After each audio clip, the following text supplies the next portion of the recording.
400 साल तक बर्फ के अंदर दबा एक मंदिर, जिस पर बड़ी सी बड़ी बर्फ की चट्टानें आके गिरती रही, फिर भी इस मंदिर को कोई हानि नहीं पहुंची।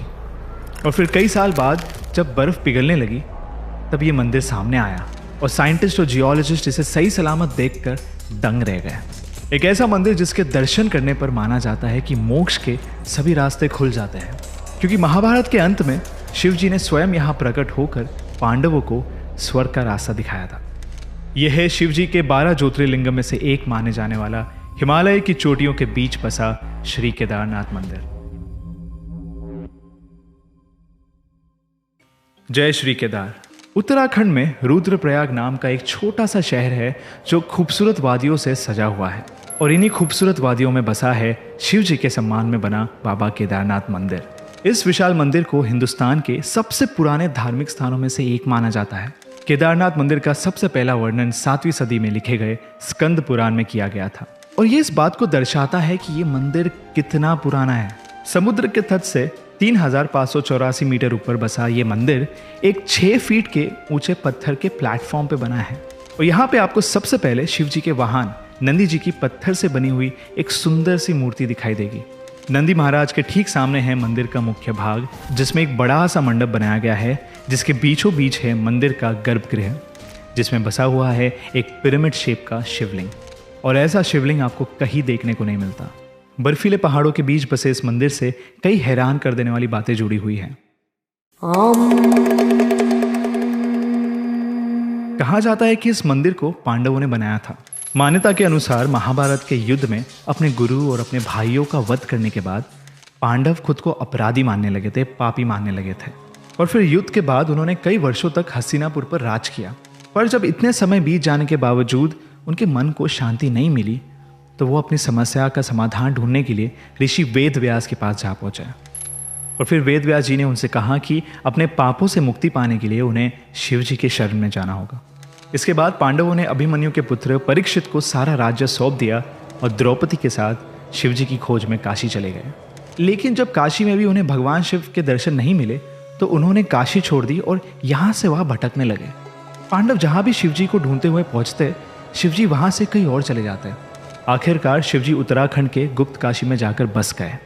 अब लोकल्स का मानना यह है कि जब पांडव उन्हें ढूंढते हुए वहाँ पहुँचे, तो उनसे छुपने के लिए शिवजी ने नंदी बैल का रूप धारण कर लिया और वो गाय के झुंड में छिप गए। और फिर काफी समय तक पांडव उन्हें ढूंढते रहे। आखिरकार भीम ने उन्हें स्पॉट कर लिया, उन्हें पहचान लिया, और फिर पांडव को अपनी तरफ आते देख नंदी रूप में खड़े शिवजी धरती में समाने लगे। और उन्हें रोकने के लिए भीम ने उनके पीठ के एक हिस्से को पकड़ लिया, और वही हिस्सा धरती से बाहर रह गया। वो हिस्सा एक पिरामिड शेप के शिवलिंग में बदल गया, और आज बाबा केदारनाथ मंदिर में हम इसी शिवलिंग की पूजा करते हैं। पांडवों की निष्ठा देखकर भगवान शिवजी प्रसन्न हुए और उनके सामने प्रकट हुए। उन्होंने पांडवों को माफ कर दिया और स्वर्ग प्राप्ति का रास्ता भी बताया। इसके बाद पांडवों ने शिवजी का धन्यवाद किया, और जिस जगह पर शिवलिंग प्रकट हुआ था वहां उनके सम्मान में एक मंदिर बनाया, जिसे हम आज बाबा केदारनाथ मंदिर के नाम से जानते हैं। कहते हैं कि जब शिवजी का बैल रूप धरती में समाया था, तब उस बैल का मुख रुद्रनाथ में, जटा कल्पेश्वर में, भुजाएं तुंगनाथ में और नाभि मदमहेश्वर में प्रकट हुई थी। और इसीलिए केदारनाथ के साथ इन 4 स्थानों को मिलाकर पंच केदार कहा जाता है। वैसे केदारनाथ मंदिर के ओरिजिन से और भी कई सारी कहानियां जुड़ी हुई हैं। कहा जाता है कि जो मंदिर हम आज देखते हैं वो 8वीं सदी में आदि शंकराचार्य ने बनाया था। पर आर्कियोलॉजिकल सर्वे ऑफ इंडिया ने जब इस मंदिर के पत्थरों की जांच की, तब पता चला कि इनका टाइमलाइन महाभारत के पीरियड से मैच करता है। कहा जाता है कि शिवजी के रुद्र रूप काल भैरव खुद केदारनाथ मंदिर की रक्षा करते हैं। 3 आंखें, 4 हाथ, गले में खोपड़ियों की माला, एक हाथ में त्रिशूल, दूसरे में डमरू, तीसरे हाथ में पाशा और चौथे हाथ में एक खोपड़ी। और उनके साथ होता है उनका वाहन माने जाने वाला एक काले रंग का कुत्ता। केदारनाथ मंदिर से 500 मीटर दूर उत्तर की तरफ आपको बाबा भैरवनाथ का एक छोटा सा मंदिर दिखाई देगा। ये मंदिर एक खुली जगह पे है, जहाँ पे ना ही दीवारें हैं और ना कोई छत। और ऐसा कहा जाता है कि बाबा भैरव मंदिर के दर्शन किए बिना केदारनाथ की यात्रा पूरी नहीं होती। और जब एक्सट्रीम वेदर कंडीशन की वजह से साल के लगभग 6 महीने केदारनाथ मंदिर और उसके आसपास के जो एरियाज है वो बंद रहते हैं, उस समय मंदिर के पुजारी भी यहाँ आके मंदिर की देखभाल नहीं कर पाते। तो ऐसा माना जाता है कि तब शिवजी अपने काल भैरव अवतार में आकर केदारनाथ मंदिर और उसके आसपास के सभी एरियाज की रक्षा करते हैं। बाबा केदारनाथ मंदिर को एक डिजास्टर प्रूफ जगह माना जाता है। 13वीं सदी से 17वीं सदी के बीच एक ऐसा समय आया था जब ऊंचाई पर बसे कई माउंटेन रेंजेस और उनके सराउंडिंग एरियाज पूरी तरीके से बर्फ से ढक गए थे और फिर बर्फ के बड़े बड़े पत्थर और चट्टानें यहाँ गिरती रहती थी और इस वजह से इन एरियाज में काफ़ी नुकसान भी होता था। जब ये बड़ी बड़ी चट्टानें घरों और इमारतों पर गिरती तो वो जगह पर ढेर हो जाते। इस पीरियड को मिनी आइस एज भी कहा जाता है और लगभग 400 साल तक चले इस मिनी आइस एज ने कई सारी इमारतों को ढेर कर दिया था। पर जब ये पीरियड खत्म हुआ तब सामने आया कई हजारों साल पुराना केदारनाथ मंदिर जो आज भी उतनी ही मजबूती से खड़ा है। वादिया इंस्टीट्यूट ऑफ हिमालयन जियोलॉजी के रिटायर्ड प्रोफेसर रविंद्र कुमार चौजर ने इस मंदिर की दीवारों को स्टडी किया और उन्हें दीवारों पर कुछ येलो लाइंस दिखाई दी जो बता रही थी कि बर्फ की कई सारे चट्टानें आके इस मंदिर पर टकराई थी। पर कमाल की बात है कि वो इस मंदिर का कुछ बिगाड़ नहीं पाई।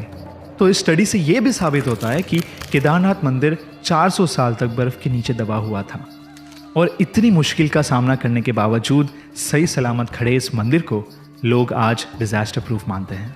और 2013 के उत्तराखंड फ्लड्स के बाद इस बात को और भी ज़्यादा बढ़ावा मिला। उत्तराखंड में तबाही मचाने वाली ये फ्लड्स मंदिर के मुख्य मंडप के एक पत्थर को भी हिला नहीं पाए। ये इंसिडेंट के बाद आर्कियोलॉजिकल सर्वे ऑफ इंडिया ने इस मंदिर को स्टडी किया और तब सामने आया कि केदारनाथ का जो मंदिर है ये एक डिजास्टर प्रोन एरिया को ध्यान में रख के बनाया गया है। इस मंदिर के पत्थरों को आपस में जोड़ने के लिए इंटरलॉकिंग टेक्निक्स का इस्तेमाल किया गया है।